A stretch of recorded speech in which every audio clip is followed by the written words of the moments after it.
भगवान कृष्ण है, भगवान विष्णु है, कोई दूसरा आपको मुक्ति नहीं दे सकता।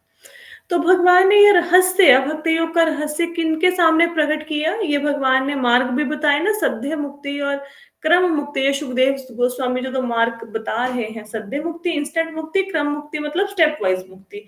तो ये कहाँ से आई है मार्ग, किसने बताई? ये ज्ञान भगवान ने ब्रह्मा जी को दिया, क्योंकि उनकी तपस्या से प्रसन्न हुए। ब्रह्मा जी ने ये ज्ञान किसको दिया? नारद मुनि को। नारद मुनि ने ये ज्ञान किसको दिया? वेद व्यास जी को। वेद व्यास जी ने ये ज्ञान किसको दिया? सुखदेव गोस्वामी को। सुखदेव गोस्वामी ने किसको ज्ञान दिया? परीक्षित महाराज को।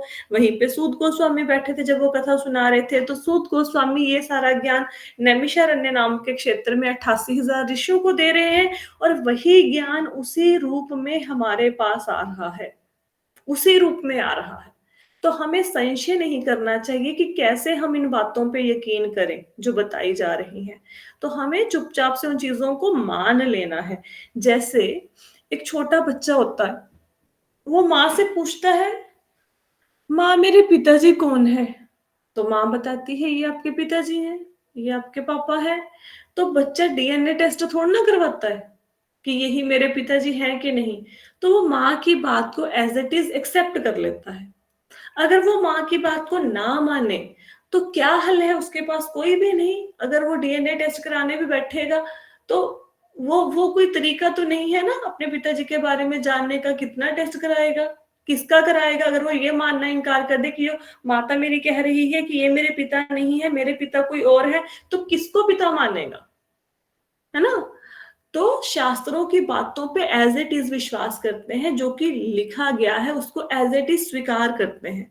अब हम लोग तो करते हैं, शास्त्रों की बातों को मानते नहीं, वहां पे हम लोग लगाते हैं अपनी बुद्धि। ये ऐसे कैसे लिख दिया, ये ऐसा कैसे हो गया, ऐसा क्यों बोला गया है, ऐसा तो नहीं हो सकता।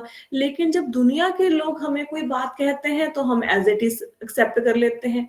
जैसे हम स्कूल में गए, टीचर ने बोला ए फॉर एप्पल होता है, हमने कोई विरोध नहीं कहा किया, हमने बोला ठीक है जी, ए फॉर एप्पल ही होता है। बी फॉर बॉल होता है, तो हमने कहा हाँ जी, वन का मतलब एक होता है, टू का मतलब दो होता है। तो हमने टीचर की बात को एज इट इज माना ना। तो उसकी बात को मानने का क्या हुआ कि हम लोग पढ़ सकते हैं, आज लिख सकते हैं। अगर आप अपनी बुद्धि लगा के बोलो मैं तो ए को ए नहीं कहूंगा, मैं तो इसको क बोलूंगा, मैं तो इसको ड बोलूंगा, तो आप बोलते रहो, उससे सत्य थोड़ा ना बदल जाएगा। उससे अगर आप को ना कह के च कहना शुरू कर देंगे, तो उससे टीचर का क्या बिगड़ेगा? पूरी जिंदगी पढ़ना नहीं सीख पाओगे, उसका तो कुछ नहीं बिगड़ेगा। उसने तो सत्य बताया कि भाई ये वन है, वन का मतलब एक ही होता है। आप बोलो नहीं, मैं अपनी फिलॉसफी झाड़ूंगा, मैं बोलूंगा वन का मतलब होता है 10 चीजें, तो झाड़ लो, क्या फायदा है? कोई भी नहीं, कुछ सीख नहीं पाएंगे। तो अगर हम साधारण मनुष्यों की बातों पर यकीन करते हैं, तो हम वेदों में वर्णित सत्यों के ऊपर कोई क्यों यकीन, उनके ऊपर क्यों यकीन नहीं कर सकते? करना चाहिए ना हमें। वहां पे हम लोग सोचते हैं कि नहीं, जो साइंस कह रही है वो ठीक है, जो वेदों में लिखा है वो गलत है, और हमें खुद नहीं पता कि जो साइंटिस्ट है वो हमारी स्पिरिचुअलिटी के आसपास भी नहीं है। वो चांद पे जाते हैं और कहते हैं वहां पे जीवन नहीं है, बाहर से वो गोला देख के आ जाते हैं और धरती पर फोटो भेजते हैं। और भगवान क्या कहते हैं? कोई ऐसा स्थान है ही नहीं कि यहाँ पे जीवन ना हो। हर जगह पे जीवन है, हर जगह पे सोल्स निवास करती हैं, हर जगह पे आत्माएं हैं। ठीक है? तो चांद पे भी लोग रहते हैं, लेकिन इन लोगों को तो कभी दर्शन हुए नहीं, जो लोग चांद पर जाके आ रहे हैं। तो वो जिन चीजों को देख ही नहीं पाते, उन चीजों को मानने से मना कर देते हैं। पर ऐसा नहीं है। जो साइंस है वो हमारे शास्त्रों के पास तक नहीं है, कहीं पे भी स्टैंड नहीं करती साइंस। पहले कहते थे कि हम लोग बंदर से पैदा हुए, बंदर, पहले हम बंदर थे, और फिर बंदर हमारी पूंछ होती थी, धीरे धीरे पूंछ गायब होगी, हम इंसान बन गए। और ये बातें हम लोगों ने किताबों में पढ़ी है, और यही पेपर दे दे के हम लोग पास हुए हैं, और ये फोटोएं भी दिखाई जाती हैं। और अभी मेरे को अभी याद है, कौन सा, मैं न्यूज़पेपर का नाम तो नहीं लूंगी, अभी 2-3 दिन पहले न्यूज़पेपर में फोटो आई थी, उसमें क्या दिखाया था, वुमेन्स डे वाले दिन। उसमें क्या आया, मतलब मैं तो न्यूज़पेपर पढ़ती नहीं, पर ऐसे सामने पड़ा था टेबल पे, तो मैंने देखा ऐसा दिखाया गया है स्त्री को कि पहले एक बंदर है, फिर बंदर बड़ा हो गया, बंदर और बड़ा हो गया, बंदर ने कपड़े पहने शुरू किए, अंत में वो नारी बन गया। एक्चुअल में ऐसा थोड़ा ना हुआ था। हम बंदर थोड़े ना थे, हम कभी भी बंदर नहीं थे। जो हमारा ये शरीर है हमेशा ऐसा ही था, ऐसे ही 2 कान, आँखें, नाक, मुँह सब ऐसा ही था हमारा, शुरू से ऐसा ही था। कैसे यकीन करेंगे? देखो, जो हाथी का बच्चा होता है वो हाथी जैसा होता है कि नहीं होता बताओ? हाथी का बच्चा कुत्ते जैसा हो सकता है? नहीं हो सकता। तो आप देखो जो बिल्ली का बच्चा होता है, बिल्ली जैसा होता है कि नहीं? बिल्ली जैसा होता है, ठीक है? घोड़े का बच्चा घोड़े जैसा होता है कि नहीं? घोड़े जैसी शेप होती है ना उसकी। तो इंसान का बच्चा इंसान जैसा होता है कि नहीं? होता है ना? ऐसे ही अब इंसान के पेट से गाय का बच्चा थोड़ी ना पैदा होएगा। हमारे जैसे जैसा हमारा शरीर है वैसे ही शिशु को हम जन्म देंगे। तो अगर हम भगवान के बच्चे हैं, तो हम भगवान के जैसे ही दिखेंगे ना। तो बंदर कैसे दिख जाएँगे हम? जब हर दुनिया में जितने भी ये जीव हैं, अपने जैसे जीव को पैदा करते हैं, तो भगवान भी तो जैसे भगवान खुद हैं, उनकी 2 आँखें, नाक, 2 कान, मुँह है, सब कुछ ऐसे है, हालाँकि वो दिव्य है, तो हम भी तो उन्हीं के जैसे दिखेंगे ना क्योंकि हम उनकी संतानें हैं। तो ये सिद्धांत कि हम बंदर से पैदा हुए हैं, निरी बकवास है, कुछ नहीं है। लेकिन हम लोगों ने इस बात को माना और मैंने तो बहुत कहानियाँ भी सुनी है बचपन में, आपने भी कभी ना कभी तो ऐसी कहानी सुनी होगी ना कि हमारी पूँछ होती थी, वो गायब हो गई। नहीं सुनी ऐसी अगर कहानी? बंदर हो अगर हम बंदर के इंसान होते तो अब हाँ, तो बंदर की एग्जिस्टेंस खत्म हो गई होती। बंदर तो अभी भी हाँ, घूमते हैं। हाँ, तो बंदर तो सारे खत्म होके इंसान बन जाने चाहिए थे, फिर ऐसा हाँ। कैसे हुआ कि कुछ बंदर इंसान बन गए और कुछ बंदर नहीं बने?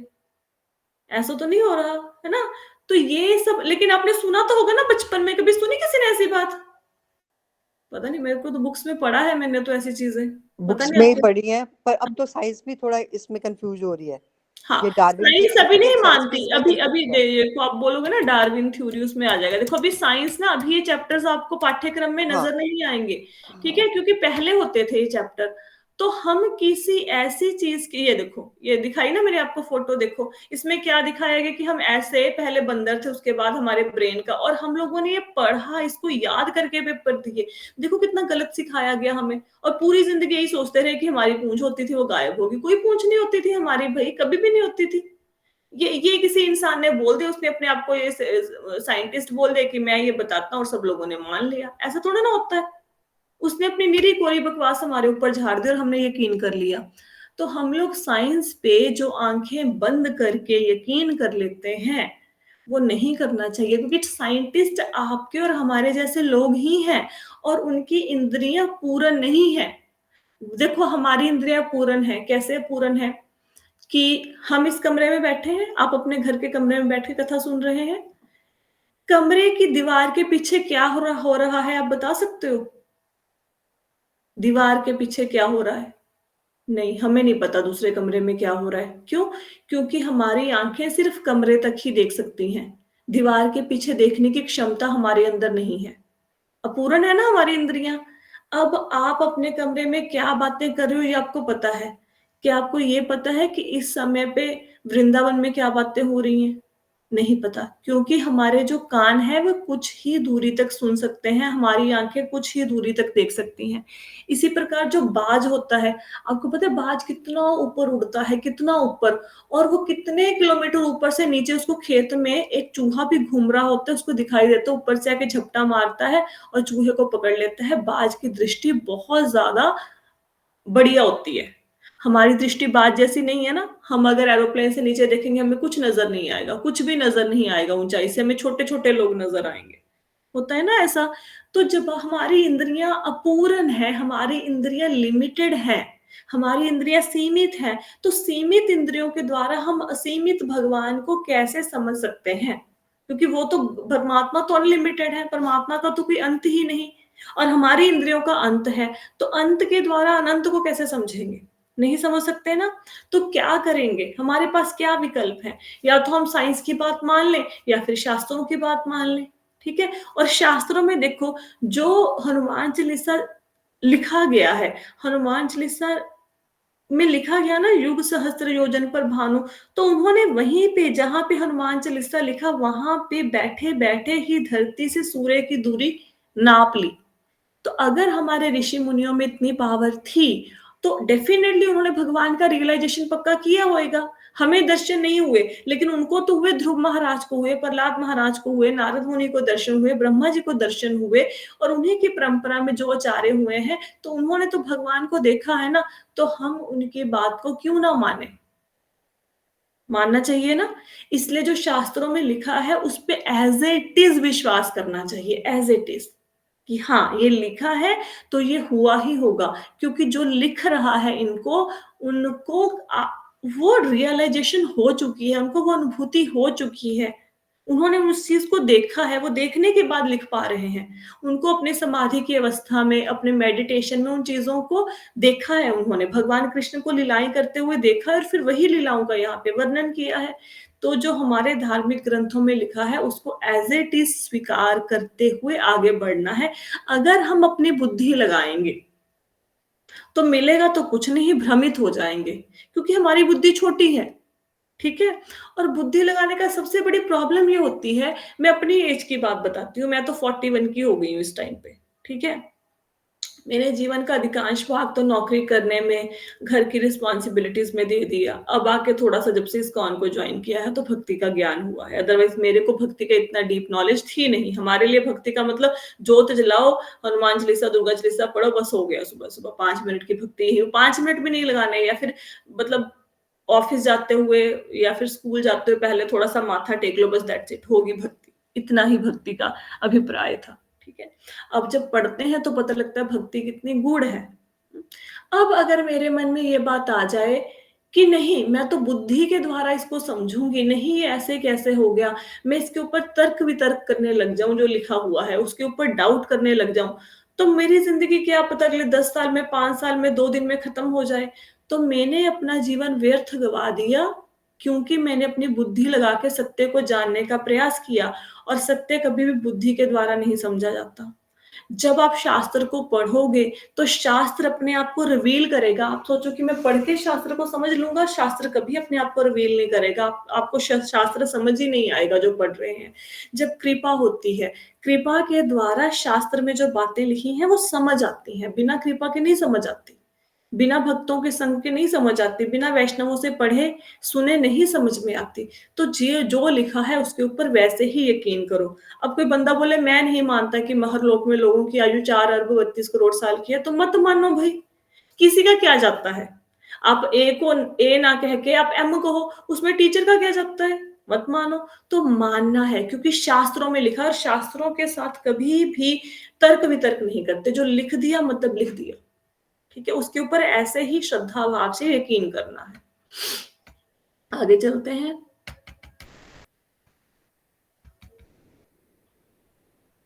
हुँ। जो लोग भौतिक विषम में भटक रहे हैं, उनके लिए कृष्ण की प्रत्यक्ष भक्ति से बढ़कर मोक्ष का कोई अधिक कल्याणकारी साधन नहीं है। देखो सार दे दिया सारे वेदों का।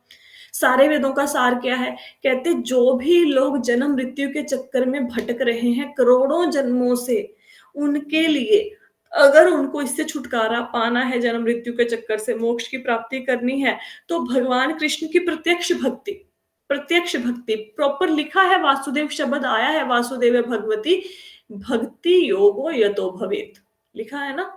तो भगवान कृष्ण की डायरेक्ट भक्ति, इनडायरेक्ट भक्ति नहीं। इनडायरेक्ट भक्ति में क्या आएगा कि आप देवी-देवताओं की पूजा करते हो, उनके लिए यज्ञ करते हो, फिर देवी-देवता भगवान को अर्पित करते हैं, फिर आपको मिलता है। तो इनडायरेक्ट भक्ति नहीं करनी, देवी-देवताओं के माध्यम से नहीं करनी, डायरेक्ट भक्ति, डायरेक्ट भगवान कृष्ण की भक्ति करेंगे, तभी हमारा कल्याण होगा, हम भवबंधन से, संसार के सागर से पार होंगे, तभी हम लोग जन्म मृत्यु को के चक्कर से मुक्त हो पाएँगे, ठीक है? अब हम कहते हैं ना संसार सागर को पार करना बहुत कठिन है, सुना है कभी आपने? आपने भजन सुने होंगे, भवसागर पार उतरने को एक तेरा सहारा काफ़ी, ऐसे काफ़ी सारे भवसागर सुना होएगा शब्द। अब हम सुनते थे, लेकिन हमें भवसागर का पता कुछ नहीं था कि क्या सागर है, हमारे लिए एक भजन है बस वो, भवसागर पार उतरना है। एक भजन की भांति सुनते थे। लेकिन जब आपने श्रीमद् भागवतम का दूसरा अध्याय पढ़ा, आपको पता लगा ना भवसागर कितना बड़ा है।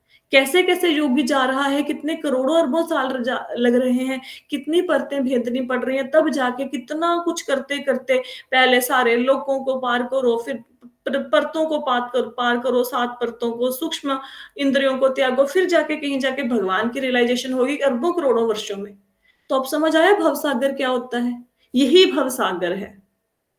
तो इसको पार कर सकते हैं, इतने बड़े सागर को पार कर सकते हैं। हालाँकि अगर कोई बंदा सागर में तैर कर पार करना चाहता है, सागर को नहीं कर पाएगा। आपको बोलो अटलांटिक सागर है उसको पार करो, पार कर पाओगे? नहीं कर पाओगे। लेकिन जो बंदा भगवान की भक्ति करता है, उसके लिए सागर सिकुड़ के, मतलब समझो श्रिंक होके, मतलब कि बिल्कुल वो कपड़ा छोटा हो गया है अब। जैसे कपड़े धोते हैं, कपड़ा छोटा हो जाता है ना, ऐसे वो संकुचित होके वो पूरा बड़ा सागर एक गऊ के, बछड़े के पैर के खुर जितना रह जाता है। अगर मैं आपको बोलूँ छोटा-सा गड्ढा पार करना है, आप छलांग लगा के पार कर दोगे ना? अगर बोलूँ महासागर पार करना है, वो हम नहीं कर सकते, हम हनुमान जी तो नहीं है ना। तो भवसागर को पार कैसे करेंगे? भगवान की भक्ति के द्वारा, डायरेक्ट भक्ति के द्वारा। डायरेक्ट भक्ति के द्वारा भवसागर को पार करना बड़ा ही ईज़ी है, बहुत ईज़ी है।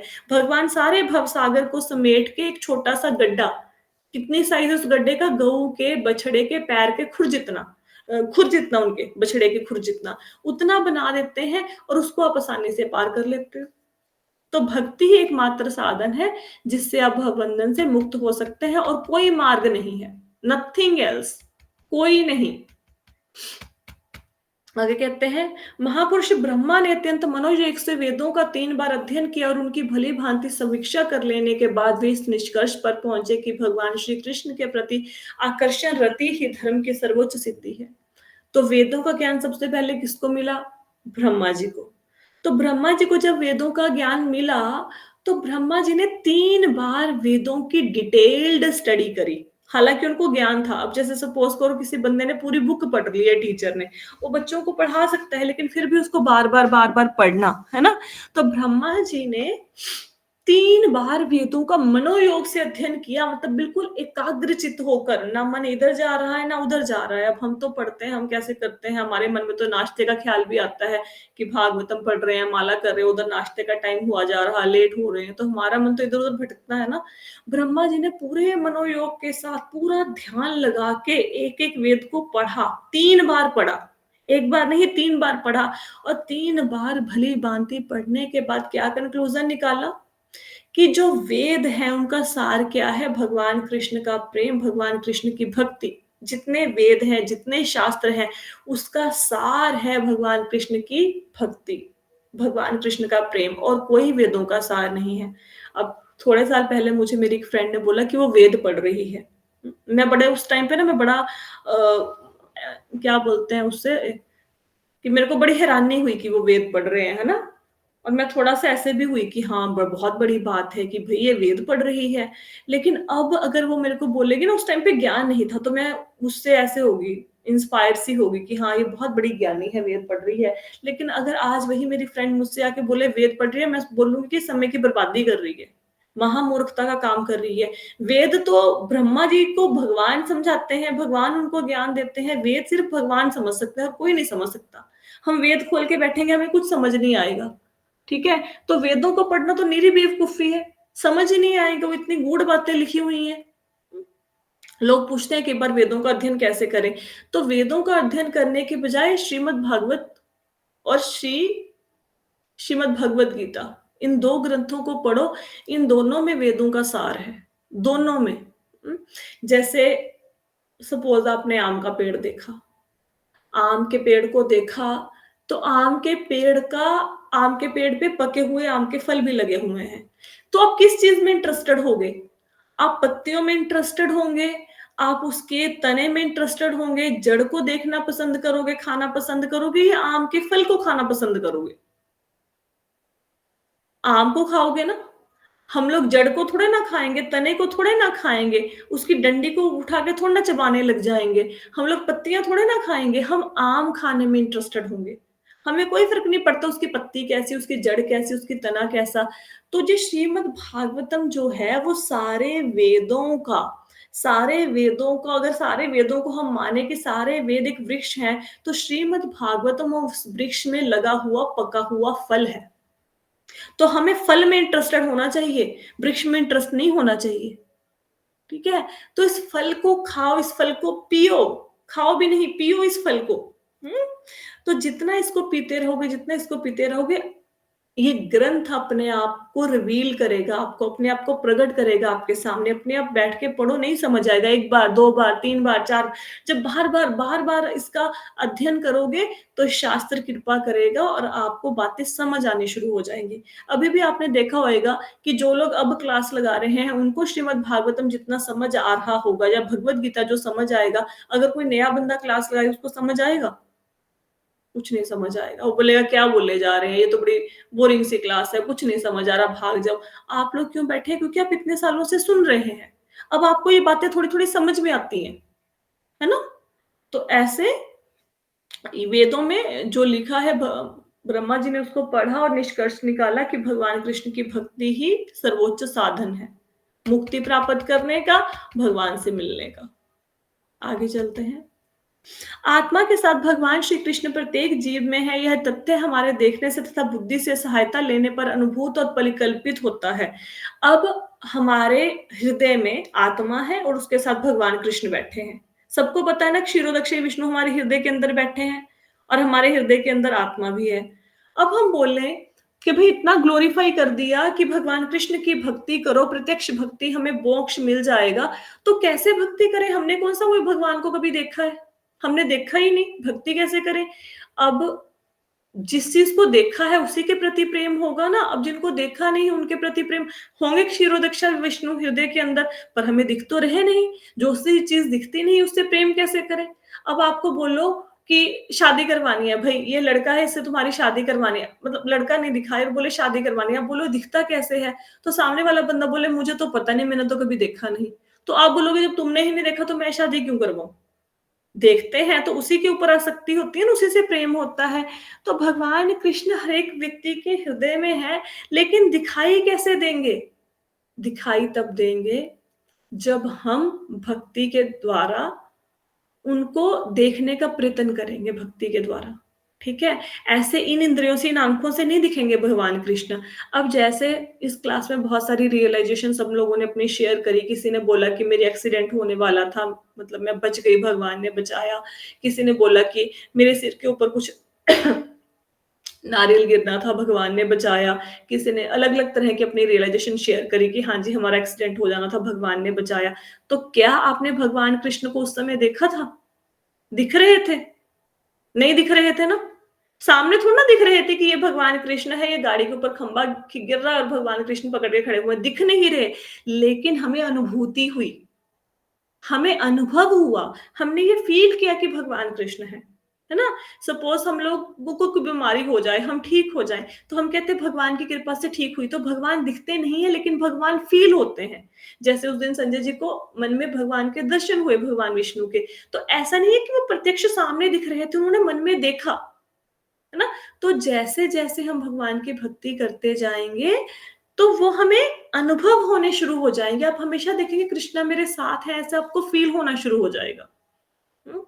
ऐसे प्रत्यक्ष आँखों से नहीं दिख रहे हैं, लेकिन भगवान आपको लगेगा कि हमेशा मेरे साथ हैं। अब मैं गाड़ी ड्राइव कर रही हूँ, तो भी भगवान साथ में बैठे हैं, अब मंदिर जा रहे हैं, तो भी भगवान में बैठे हैं पास में, ऑफ़िस जा रहे हैं, तो भी भगवान बैठे हैं, स्कूल में हैं, तो भी भगवान बैठे हैं, किचन में खाना बना रही हूँ, तो भी भगवान साथ में। हमेशा ये अनुभूति होनी शुरू हो जाएगी, ठीक है? चाहे दिखे, चाहे ना दिखें, लेकिन वो अनुभव होने शुरू हो जाएँगे। अब जैसे मैं आपसे पूछूँ कि आप इंटेलिजेंट हो? सब लोग क्या कहोगे? हाँ, इंटेलिजेंट है। मैं पूछूँ आपके पास दिमाग है? आप बोलोगे हाँ, दिमाग है। बुद्धि है? हाँ, है। मैं बोलूँ लाओ बुद्धि दिखाओ, हाथ पर रख के मुझे अपनी बुद्धि को दिखाओ। बुद्धि दिखा सकते हो मेरे हाथ पर रख कर? नहीं। वो है लेकिन दिख नहीं रही। तो इसका मतलब क्या वो है नहीं? अगर आप बुद्धि को मेरे हाथ पर रख के दिखा नहीं सकते, मैं बोलूँ अगर जिस चीज़ को आप दिखा नहीं सकते तो मैं क्यों मानूँ? मेरे पहले हाथ पे रखो अपनी बुद्धि फिर मानूँगी। जो दिखती नहीं वो होती नहीं। क्यों नहीं होती? बुद्धि है ना, बुद्धि है तभी तो समझ पा रहे हो।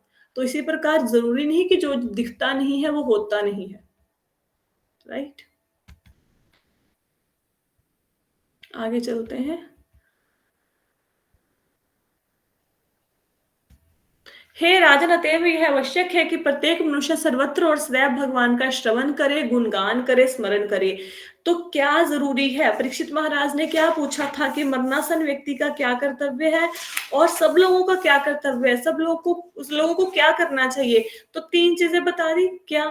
भगवान का श्रवण करें, मतलब भगवान की कथा को सुने, उनकी कथा को लोगों को सुनाए, गुणगान करें और उनको याद करें। जैसे आप चैंटिंग करते हैं, जैसे आप खड़े-खड़े आप किचन में या कोई काम करते हुए चैंटिंग करते हैं, इस प्रकार हमेशा भगवान की लीलाओं को सुनना है, उनके बारे में लोगों से भी बात करनी है, दूसरों को भी बताना है और भगवान को हमेशा याद रखना है।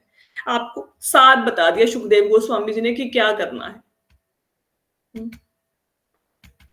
हालाँकि तात्पर्य बहुत बड़े और उनको डिस्कस भी कर सकते हैं, लेकिन फिर ऐसे ना हमारे चैप्टर नहीं कंप्लीट हो पाएगा, तो मैं बहुत शॉर्टकट में मतलब श्लोकों को ना थोड़ा-सा समझा के, ताकि जब आप पढ़ोगे इसको आपको ईज़ी हो जाए। लास्ट श्लोका बहुत इंपॉर्टेंट, इस चैप्टर का लास्ट श्लोका। जो लोग भक्तों के अत्यंत प्रिय भगवान श्री कृष्ण की अमृत तुल्य कथा को कर्ण रूपी पात्रों से भर भर कर पीते हैं, वे भौतिक भोग के नाम से विख्यात दूषित जीवन उद्देश्य को पवित्र कर लेते हैं और इस प्रकार पूर्ण पुरुषोत्तम परमेश्वर के चरण कमलों में भगवत धाम को वापस जाते हैं। तो इसको समझाने के लिए एक बार प्रभुपाद जी के पास कोई इंसान आया। वो कहता, कोई व्यक्ति आया, कहता है कि भई मुझे भगवान बनना है, क्या आप मुझे भगवान बना सकते हो? तो प्रभुपाद जी कहते हैं कि मैं तुम्हें भगवान तो नहीं बना सकता, मैं तुम्हें भगवान से बड़ा बना सकता हूँ, भगवान से भी ज़्यादा महान बना सकता हूँ। तो व्यक्ति बड़ा आश्चर्यचकित हो गया कि भई भगवान कैसे बना देंगे, है ना आप मुझे? तो प्रभुपाद जी ने एक चित्र की तरफ इशारा किया। वो चित्र क्या था कि यशोदा मैया पीछे छड़ी लेके भाग रही हैं और भगवान कृष्ण आगे-आगे भाग रहे हैं, ठीक है? तो वो चित्र को दिखाते हुए प्रभुपाद जी ने कहा कि देखो भगवान बहुत महान है, उनको पकड़ना बहुत मुश्किल है, भगवान को कोई नहीं पकड़ सकता, भगवान जैसा कोई नहीं है, लेकिन भगवान अपने भक्तों को अपने फिर से भी ज़्यादा बड़ा मानते हैं। क्योंकि भगवान के भक्त भक्तों से ज़्यादा भगवान से ज़्यादा महान हैं, तो इसलिए देखो यशोदा मैया पीछे-पीछे भगवान डर के भाग रहे हैं। है ना?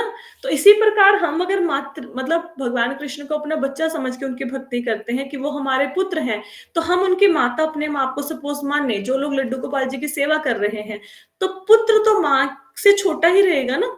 उस भाव में आएँगे, फिर आप उनसे महान होगे क्योंकि आप उनकी माता हैं भगवान की, है ना? तो भगवान से महान भगवान के भक्त होते हैं, ठीक है? अच्छा अब एक बात बताओ, यशोदा मैया ने भगवान को रस्सी से बाँधा, है ना? आप भगवान को कैसे बाँधोगे? उन्होंने तो हाथ में रस्सी लेके भगवान को बाँध लिया, आप कैसे बाँधोगे भगवान को? बताओ भई? हाँ? भक्ति भक्ति से माता जी, भक्ति से। तो आप भक्ति के भगवान कैसे बाँधोगे, क्या बताया? भक्ति के द्वारा? ठीक है। हाँ जी माता जी। आप भगवान को बाँधोगे कानों के द्वारा। किसके द्वारा बाँधोगे? कानों के द्वारा। भगवान कृष्ण पता है आपके शरीर में कैसे आते हैं? वो आएँगे कानों के द्वार से, वो कानों से आते हैं। कानों से आने का मतलब क्या है? जितना आप कथा सुनते जाएँगे, जितना आप कथा सुनते जाएँगे, भगवान कृष्ण की कथा कानों के माध्यम से सुनेंगे और वो कानों के द्वारा आपके हृदय में प्रविष्ट हो जाएँगे। लिखा हुआ है ना, भगवान कृष्ण की अमृत तुल्य कथा को कर्ण रूपी पात्रों से भर-भर कर पियो। हम नॉर्मली अगर हमें प्यास लगी है, हम 1 गिलास पानी का पीते हैं और प्यास लगी है 2 पी लेंगे, 3 पी लेंगे, लेकिन कोई बंदा बोले 10 गिलास पी लो, आप बोलोगे मैं तो भई मेरे को तो वॉमिट लग जाएगी, इतना पानी कैसे पी लूँ? एक लिमिट है ना पानी पीने की शरीर की। लेकिन भगवान की कथा ऐसा अमृत है जिसको कानों से जितना मर्ज़ी पीते रहो, जितना मर्ज़ी, आपका हृदय कभी नहीं भरेगा। कभी नहीं भरेगा, हमेशा मन करेगा। मन करता है तभी तो रोज़ सुबह 6 बजे क्लास लगाने आ जाते हैं। मन ना करे तो क्यों आए? वही तो बातें, कोई नई बात थोड़ी ना करते हैं हम। रोज़ वही बात है, रोज़ पिछले 3 साल से क्लास चल रही है, यही बात हो रही है, नाम जपना है, कथा सुननी है, नाम जपना है, कथा सुननी है, वही बात रोज़ कर रहे हैं और ये देखो कि इतनी अच्छी लग रही है वो बात, फिर भी रोज़ कथा सुनने आ जाते हैं। है ना? एक ही बात को कोई बंदा आपको 3 साल तक सुनाता रहे, आप बोर नहीं हो जाओगे? एक गाना लगा लो, आप बोर नहीं हो जाओगे सुनते-सुनते? एक फ़िल्म लगा लो, रोज़ दिखाई जाए। लेकिन भगवान की कथा से बोर नहीं हो रहे। क्यों नहीं हो रहे? क्योंकि ये भगवान का नाम है, उससे कभी हृदय भरता ही नहीं है। अब आप सब लोगों के लिए आप बोलो हम रोज सुबह उठ के 6:10 पे श्रीमद् भागवतम की कथा सुनते हैं, हमें क्या मिलेगा? हम अपनी नींद भी भाई खराब करते हैं, बिस्तर भी छोड़ते हैं, हमें क्या मिलेगा, है ना? तो सुखदेव गोस्वामी जी बता रहे हैं कि आपको क्या मिलेगा। देखो, जो जितने लोग कथा सुन रहे हैं उसको ध्यान से सुनो। मैं पढ़ती हूँ, आप सुनो।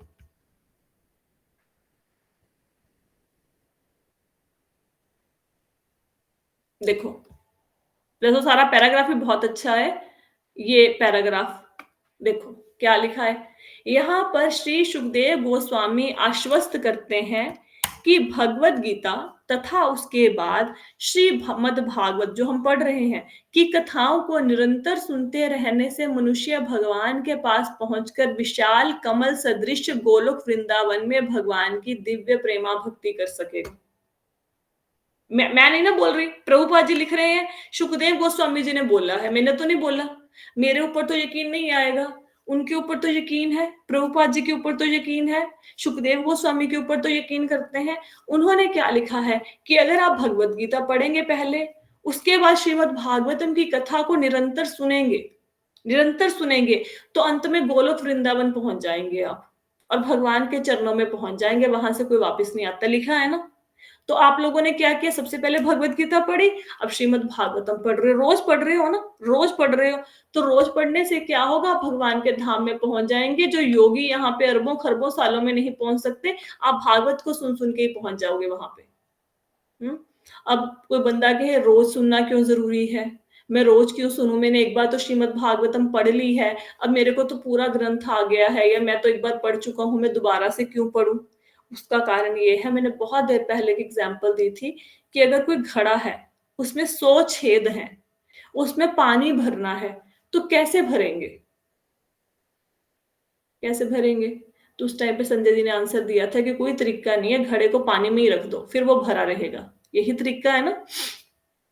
तो अगर जो हमारा जीवन में है ना, उसमें ना घड़े में तो 100 छेद है, हमारे अंदर बहुत सारे छेद हैं, काम क्रोध लोभ वासनाएं।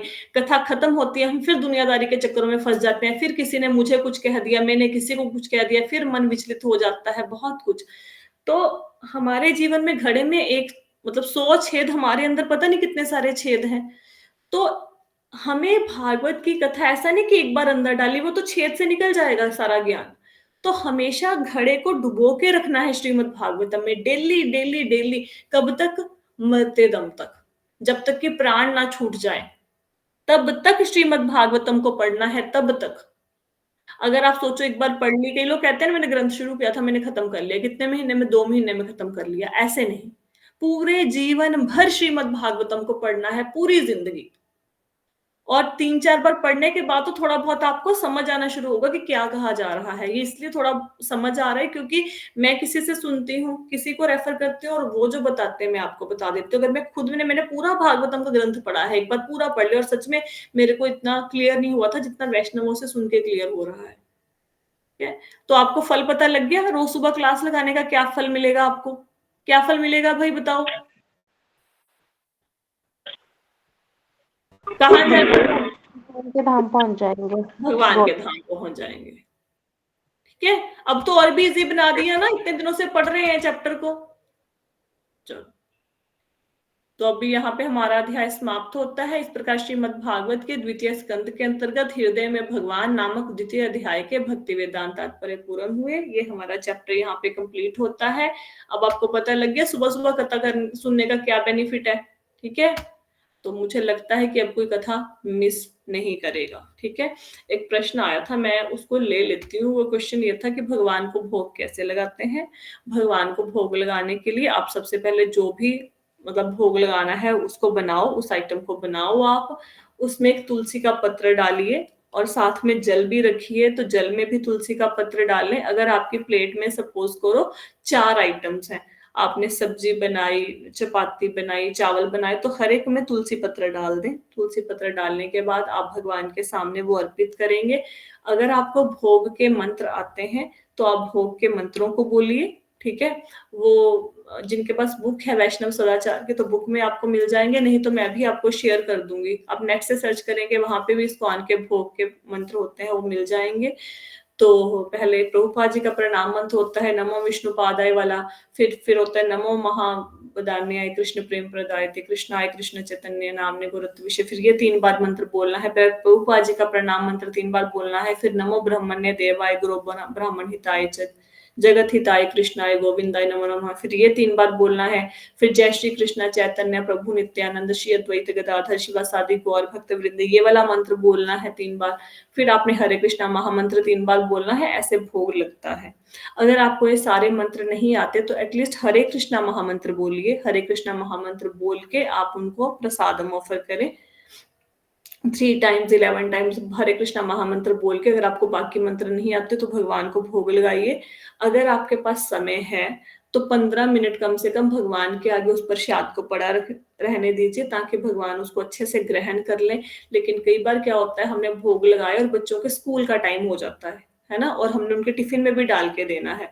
तो आप क्या करो, तो फिर 5 मिनट में उठा लो। अगर 5 मिनट का समय भी नहीं है तो भोग लगाया, आप इमीडिएटली उठा लो। भोग लगवाया, प्रणाम मतलब मंत्र बोला हरे कृष्णा, आप साथ के साथ भी उठा सकते हो अगर आपके पास समय नहीं है। लेकिन जिस दिन समय नहीं है उसी दिन ये करना है, ठीक है? अन्यथा उनके सामने पड़ा रहने दीजिए।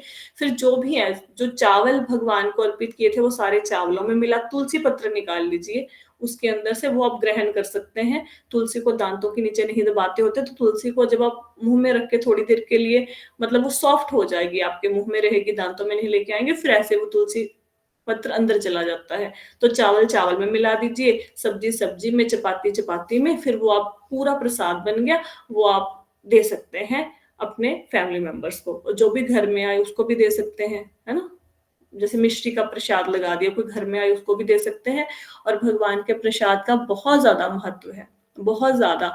अगर कोई भक्ति में नहीं लग रहे हैं, अगर आप चाहते हो किसी को भगवान की भक्ति मिले, तो ये आप जरूर करना कि मतलब उनको एटलीस्ट प्रसाद खिलाना। अगर आपसे कुछ भी नहीं बन पा रहा, तो कई बार ऐसा होता है ना कि घर में सपोज बहू की ज्यादा चलती है, अब हम नहीं बना के दे पा रहे, वो कहेंगे ये क्या करना शुरू कर दिया नया काम, या फिर हो सकता है किसी घर की सिचुएशन ऐसी ना हो, मतलब जैसे अनियन गार्लिक का यूज हो रहा है, कुछ भी ऐसा, तो एटलीस्ट कुछ तो रख सकते हैं ना भगवान के सामने। ड्राई फ्रूट का प्रसाद लगा सकते हैं, मिष्टी का प्रसाद लगा सकते हैं, जैसे मैंने बताया था दूध का, जल का, कुछ ना कुछ प्रसाद लगाइए। अगर आपके पास लड्डू गोपाल जी नहीं है तो कोई भी चित्र भगवान का आपके घर में होगा, कोई फोटो होगी, तो उसके सामने आप भगवान को प्रसाद लगाइए और फिर उसको पूरे के पूरे उसमें मिला दीजिए। दूध का प्रसाद लगाइए, फिर पूरे दूध में जो आपका पतीला है उसमें वो प्रसाद डाल दो, भोग बन जाएगा। ठीक है? तो इस ढंग से भगवान को भोग लगाते हैं। मैं मतलब प्रसाद का क्या इम्पैक्ट होता है उसको मैं बताती हूँ। जब पूजा हमारे घर पे आती थी, लास्ट के 2 मंथ्स में बच्चे के साथ आई थी, तो 2 घंटे के लिए डेली आती थी, तो मैं डेली इसको प्रसाद देती थी। जो इतना भक्ति में प्रोग्रेस हुई है ना, ऐसा नहीं कि मैंने इसको कभी बिठा के बहुत ज्यादा इस बात के लिए नहीं बोला कि तुम माला करो माला करो। मैंने कभी ऐसे, मैं किसी के साथ ऐसे कभी धक्का नहीं करती। हाँ, रिक्वेस्ट करते हैं कि हाँ जी माला करनी चाहिए, आप कर लो। तो वो प्रसाद इसने डेली खाया मेरे घर पे। मतलब जब ये आती थी तो भगवान के भोग लगवाने का टाइम होता था, और भोग लगवाने के बाद मैं इसको भी प्रसाद देती थी। तो प्रसाद खाने के बाद मति ऐसी हुई है कि आज ये मतलब माला भी करते हैं, कथा भी सुनते हैं। भगवान मतलब जिंदगी में बहुत सुख शांति है और भगवान में रुचि बढ़ रही है, ये प्रसाद के कारण हुआ है। ठीक है? तो आप भी प्रसाद बच्चों को खिलाइए, उनकी बुद्धि भी अच्छी होगी। राइट? और कोई प्रश्न तो नहीं है? एक ना कल रात से एक थोड़ी दिक्कत थी, मेरे को बंदे को समझाना था, समझ नहीं आ रहा था कैसे समझाना है। अब हाँ जी, आज क्या आपने समझाना था? जो आंसर दिया ना, किसी बंदे ने, मेरे सीनियर स्टाफ ने ना हाँ लेबर जी। वाले को हड़का दिया रात को। अच्छा। तो मैं वही सोच रहा था साला इसको समझाए कैसे। अभी आज आपने प्रभु का जो वो दिया ना एग्जाम्पल, कि भगवान हुँ। अपने से ज्यादा भक्त को आगे अहमियत देते हैं इतने बड़े होने के बावजूद भी। हुँ, हुँ। तो देखो भगवान ने आज आंसर दे दिया है। हाँ, तो जब भी आपके मन में कोई प्रश्न होगा, वो आप कभी भी आपके मन में कोई भी प्रश्न हो ना, आपको लगे मुझे इसका उत्तर चाहिए, कुछ नहीं करना। श्रीमद् भगवद गीता या भागवत आपके घर में पड़ी होगी, भगवद गीता तो सबके घर में होती है, उसको ऐसे खोल लो। ऐसे खोल लो, जो भी पेज आए उसको पढ़ लो, आपको आंसर मिल जाएगा। या भगवान किसी ना किसी के थ्रू आप तक आंसर भेजेंगे वो। किसी ना किसी के थ्रू। आपको कोई ऐसा वीडियो मिल जाएगा, आपको कहीं पे कुछ लिखा हुआ मिल जाएगा कि भगवान किसी ना किसी प्रकार से आपको आंसर दे देंगे। तो आपको मिल गया आंसर आज, है ना? भगवान हेल्प करते हैं। अगर आप कैसे कैसे मेरे को बताइए, कैसे दोबारा बताना। अगर आपके मन में कोई प्रश्न है, आपके मन में कोई उलझन चल रही है, तो आपको उस उलझन का, उस प्रश्न का उत्तर डेफिनेटली मिलेगा। आप क्या कर सकते हैं, आप भगवत गीता खोल लो, ऐसे रैंडमली खोल लो, कोई भी पेज खोल लो, उसको पढ़ लो, आप देखना उसमें उस प्रश्न का उत्तर होगा, आपके प्रश्न का। कोई भी भागवतम खोल लो, भगवत गीता खोल लो, उसमें जो भी लिखा होगा वो आपके प्रश्न का उत्तर होगा। या ये भी हो सकता है कि आपके मन में कोई प्रश्न चल रहा हो और सडनली सामने से, जैसे संजय जी के मन में प्रश्न था, आज मैंने उस टॉपिक के ऊपर बोल दिया, हालांकि इट वाज नॉट प्रिपेयर्ड, क्योंकि उनके मन में प्रश्न था, तो मेरी जुबान पे वही शब्द आए जो उनका क्वेश्चन था। तो कहीं ना कहीं से कोई इंसान आपको उसका आंसर दे देगा, कहीं ना कहीं कोई वीडियो ऐसा मिल जाएगा जहां पे आपको उसका आंसर मिल जाए, कोई ना कोई चीज ऐसी पढ़ लेंगे जहां पे आपका आंसर होगा जो आपके मन में चल रहा है। तो भगवान उत्तर देते हैं। इसका मतलब क्या है, अगर आपको उत्तर मिलना शुरू हो जाए, इसका मतलब क्या है, कि इसका मतलब यह है कि you are progressing in devotional path, आप भक्ति में प्रगति कर रहे हैं, भगवान आपके प्रश्नों के उत्तर दे रहे हैं, आप आगे बढ़ रहे हैं जीवन में। एक और बात थी, जैसे आपने वो एग्जांपल दिया ना, पानी वाला, हमेशा पानी में रहो, भक्तों में रहो तो सही रहेगा। ये बहुत अच्छी बात है, क्योंकि मैं सोचता हूँ हम लोग शाम तक भूल जाते हैं। तो जैसे रोज नहाना पड़ता है, एक बार आपने पहले एग्जांपल दिया था, तो रोज नहाना पड़ता है, तो वैसे ही रोज अगर बातें सुनते हैं तो वो फिर ठीक रहता है, नहीं तो शाम तक फिर बंदा भूल जाता है। बिल्कुल। हाँ हाँ हाँ।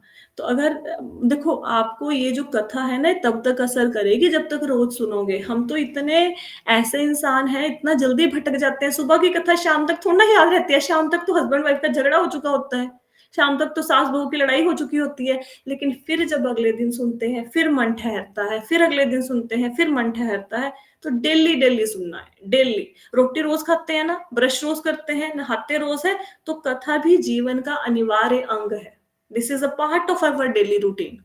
ये ऐसा नहीं है कि जब समय मिले कथा सुन लेंगे ना, रोज सुननी है, रोज, मरते दम तक सुननी है।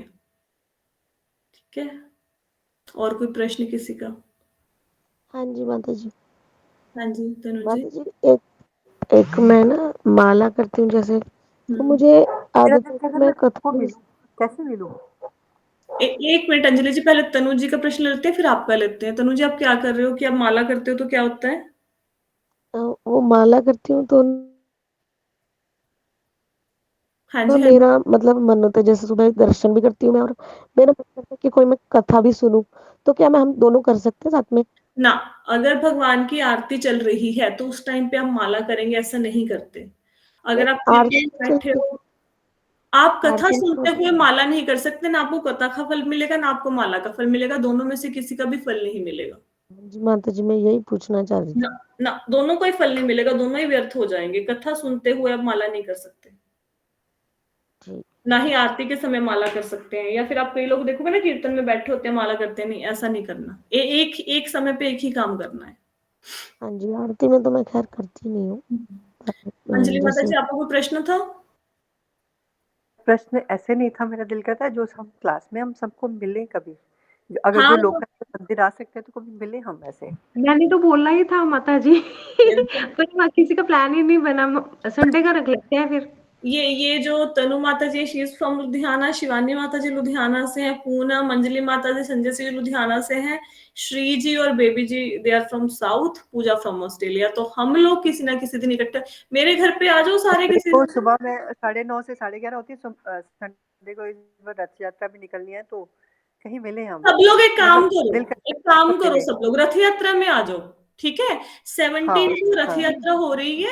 और जिन लोगों को नहीं पता, मैं बता देती हूँ, 17 को हमारी रथ यात्रा हो रही है। रथ यात्रा, अरे भी ये जरूर सुनो, आप सारे काम छोड़ के ये बात तो मेरी पक्का सुनो। रथ यात्रा है 17 मार्च को, 3 नंबर डिवीजन में से शुरू होगी और 32 सेक्टर तक ये रथ यात्रा जाएगी। इसमें सब के सब इनवाइटेड हैं। और जब आप आएंगे रथ यात्रा में, तो मेरे को एक बार फोन कर देना, और आपको वहां पे मैं आपके लिए पगड़ी भी अरेंज कर दूंगी, तो आपको, है ना? तो किसी हाँ, ने मैं तो उधर ही होंगी आशिमा के साथ। आप उधर होंगे ना, तो जिन लोगों ने नाम लिखवाया है हम्म। ठीक है, जिन्होंने नहीं बताया मुझे बता देना, वहां पे हर बंदे को एक पगड़ी पहनाएंगे वो, ठीक है? तो नहीं बस तो, मैं और तनु भी, इनका भी पक्का हाँ ही है। हाँ, सब कर सकते हैं। तो आप मुझे फोन कर देना, या फिर वहां पे आके, तो वहां पे पगड़ी पहनाएंगे जिन लोगों ने पहननी है, मतलब हम लोगों का तो बहुत मन है। फिर आपने रथ के साथ साथ चलना है। देखो, आप सब लोग ध्यान से सुनो, ध्यान से सुनो मेरी बात को। रथ यात्रा में जो भी इंसान उस रथ को खींचता है, उस रथ की रस्सी को खींचता है भगवान ही, उसके करोड़ों जन्मों के पाप नष्ट होते हैं, करोड़ों जन्मों के। तो कृपया कृपया प्लीज 17 मार्च को आप सब लोग रथ यात्रा में आए, प्लीज अटेंड दो दैट रथ यात्रा। दोपहर से लेकर रात तक होती है, मैं वहीं पे होती हूँ। मैं रथ यात्रा 11 बजे खत्म हो, 12 बजे मतलब 1 बजे खत्म हो, उसके बाद भी रथ यात्रा खत्म होने के बाद भी, जैसे पिछली बार मैं और अतुल वहां पे प्रसाद बांट रहे थे इन द सेंस स्टॉल्स लगी होती है वहां पे, आपको पूरा आपका खाना सब कुछ वहीं पे मिलेगा, आपको खाने पीने को सब कुछ। तो वहां पे हम लोग प्रसाद दे रहे थे मैं स्टॉल 6 पे। बजे तक मैं वापस आ जाऊंगी, ओके उससे राइट, पहले मिलते हैं हम। उससे पहले मिल लेते हैं हम लोग, ठीक है। तो अंजलि माता जी 6 बजे वापस आएंगी, तो हम लोग तो वहां पे 12-1 बजे तक होंगे। मैं अतुल तो पक्का ही होंगे, हम तो बिल्कुल लास्ट में जो लोग भोजन करते हैं ना उनको खिला के फिर अंत में आते हैं हम घर पे। तो वहां पे हम लोग होंगे। आप please please please, it's a humble request, आप रथ की रस्सी को खींचना, आप रथ को खींचना, भले ही 5 मिनट के लिए खींचो। अगर आपको कोई सेवा भी चाहिए हुई वहां पे तो आप मुझे बताना कि हमें सेवा चाहिए, फिर जहां पे भी सेवा का वहां पे रहेगा ना कहीं किसी स्टॉल में या कहीं पे, तो आई विल ट्राई कि वो सेवा भी आपको प्रोवाइड कर दे, ठीक है। तो प्लीज पिछली प्लीज। बार मेरे साथ ऐसा ऐसा एक इंसिडेंट भी हुआ। यहाँ पे रथ यात्रा थी जब जगन्नाथ जी की, और मतलब समहाउ मैं इधर जा नहीं पाई। एक तो मैं घर से अकेली जाती हूँ, फिर दूर से निकलती ना, आना जाना मेरे को मुश्किल होता है। मेरा मन बड़ा